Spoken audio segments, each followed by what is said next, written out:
Hey guys, I just noticed the other day that I haven't done a spoiler video in a pretty long time, and I figured why not do one over Storm Ragnarok.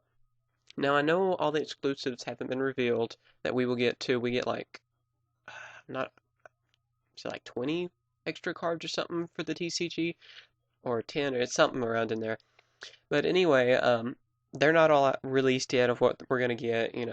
Of course, we usually hear about all those like a week or so before the or before the sneak preview actually comes out.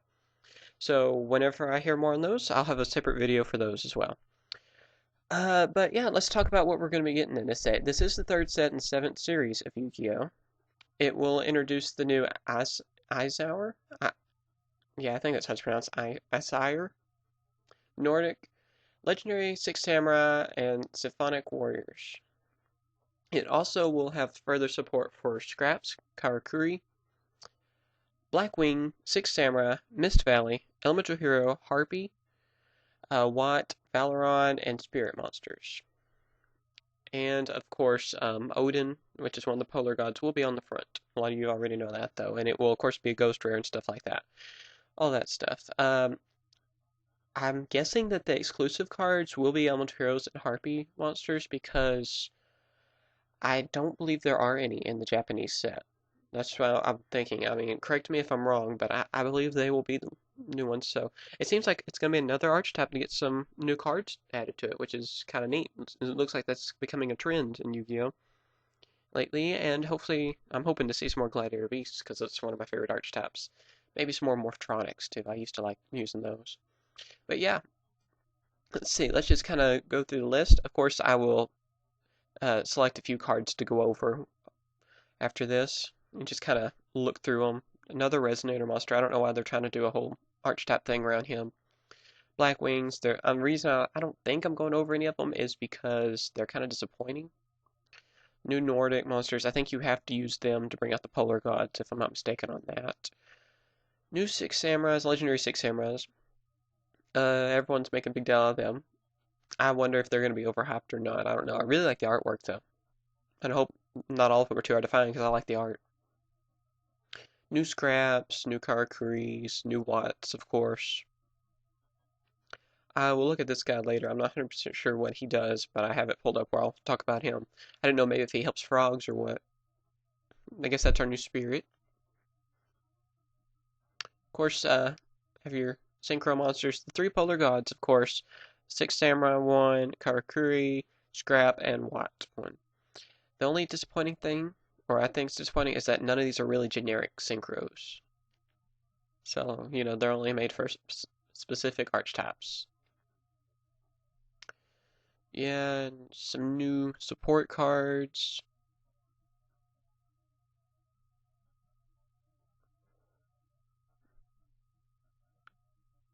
And traps, new traps.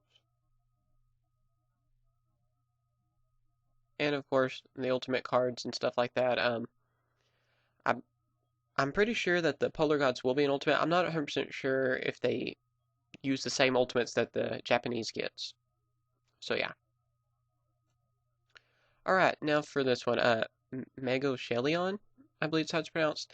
It's a level 5, 2000 attack, 800 defense, and while your opponent controls a spell or trap card, they cannot select this card as an attack target during the battle between this attacking card, and it has a piercing ability, so even if the monster's in defense, it still inflicts damage. I'm just gonna summarize it like that. So I figured it was more about frogs, but maybe it could work on frogs. I don't know. I don't really use frogs, so I'm not really an expert on that.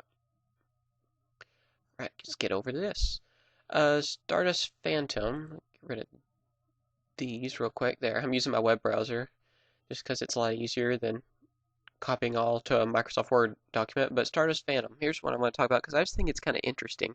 It's a level 1, and when this card you control is destroyed by your opponent's card, whether it be a battle card effect sent to the graveyard, you can special summon one Stardust Dragon from your graveyard and special summon it in defense position. You can move from play this card to your graveyard and select one face-up dragon type synchro monster you control. Once per turn, that synchro monster cannot be destroyed by battle, and at the end of the damage step, this card's effect is applied. The synchro monster loses 800 attack and defense. So it's a pretty interesting card. I could see it, actually come in handy if someone was trying to use Shooting Star Dragon, maybe. Since it is a level 1, you could see some kind of combo going on with that. It's pretty interesting. I thought it was kind of cool in the anime, and I'm hoping it's gonna be kind of easy to get, just because I like the art and stuff. So I'll probably just get it just for collector's reasons. I don't know if it'll come in handy or not. Gold Facts of the Nordic Beasts. I think he's supposed to be like one of the main Nordic beasts. That's the reason I'm talking about him. He's a tuner, level 4 beast, of course. 1,600 attack, 1,000 defense. If your opponent controls a synchro monster and you control no monsters, you can special summon this card from your hand. So it's a pretty cool card. It's a level 4 tuner. I mean, can't go wrong with that, really. And pretty interesting. I know a lot of people will be going after that if they plan to use the Nordics, because you're going to want that and want 3 of that. And I could see it being super rare for some reason. Seems like that usually happens. Also, you guys tell me what rarities you think some of these cards will be. Valkyrie of the Nordic Ascent. This one's pretty interesting as well. It is a fairy tuner, level 2, 400 attack, and 800 defense. And when this card is normal summon, you can special summon.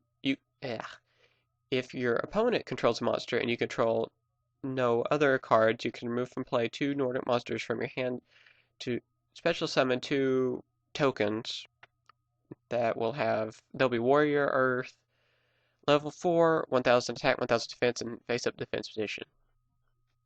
So that's kind of interesting. You could use it maybe to synchro summon, bring out some really strong monsters. That's kind of cool. Thor, of course, one of the polar gods, pretty awesome. I did write reviews over these too, so if I remember, I will have a link over an article I wrote about them. Pretty interesting card. It requires a Nordic Beast and 2 non-tuners to bring it out. And once per turn, you can negate the effects of all face-up monsters your opponent controls until the end phase. This card is face-up on the field and is destroyed by your opponent's attack or a fade you can send to the graveyard. You can remove from play 1 Nordic Beast tuner monster from your graveyard during that turn's end phase. Special summon this card from a graveyard. When this card is special summoned in this way, inflict 800 damage to your opponent. It also has 3,500 attack and 2,800 defense. Not bad. Also being a level 10 monster. So yeah, it's a god card kind of in synchro form. Loki, another one. Level 10, of course, 3,300 attack, 3,000 defense, spellcaster, dark. It requires a Nordic Afar tuner and 2 or more non-tuners. During each of your battle phases, you can negate the activation of opponent's spell or trap card, destroy it. If this face-up card on the field is destroyed by your opponent's attack or card effect and sent to the graveyard, you can remove from play 1 Nordic Affair tuner monster from your graveyard. During that turn's in phase, special summon this card from your graveyard. When this card is special summoned in this way, you can select 1 trap card in your graveyard and add it to your hand.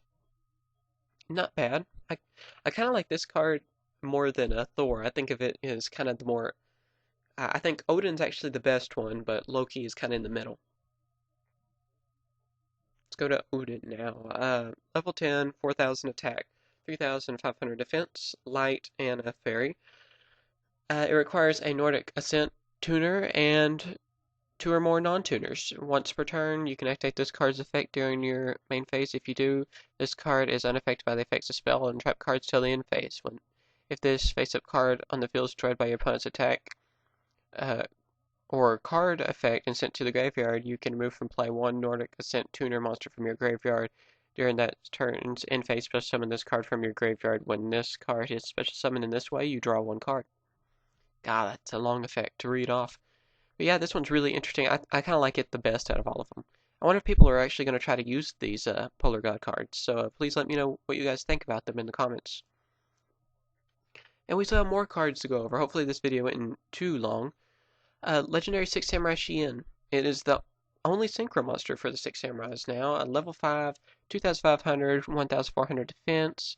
It requires a warrior type tuner and 1 non-tuner 6 Samurai. 1 or more non-tuner 6 Samurais. Once per turn, when your opponent activates a spell trap card, you can negate the activation of that card and destroy it. If this face-up card would be destroyed, you can destroy another 6 Samurai monster you control instead. Pretty cool. I like how he has wings. It looks kind of neat. Another one with really cool art. Karakuri, Great Shogun, Brito, I don't know how to pronounce that. Earth, Machine, Synchro, of course. Level 8, 2,800 attack, 1,700 defense.